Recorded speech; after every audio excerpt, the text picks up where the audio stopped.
రంగారెడ్డి జిల్లా అబ్దుల్లాపూర్ మెట్లోని Ramadevi public schools science Explora పేరుతో వైజ్ఞానిక ప్రదర్శనను ఘనంగా నిర్వహించారు.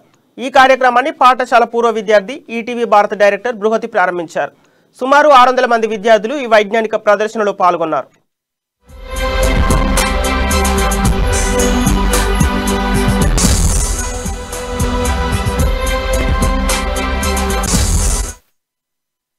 వాతావరణ కాలుష్య నివారణ, ఔషధ మొక్కల ప్రాధాన్యత, ప్లాస్టిక్ నియంత్రణ, సేంద్రియ వ్యవసాయం, నీటి విద్యుత్, సౌర విద్యుత్ వంటి వాటిపై అవగాహన పెంచేలా విద్యార్థుల ప్రదర్శనలు ఆకట్టుకున్నాయి.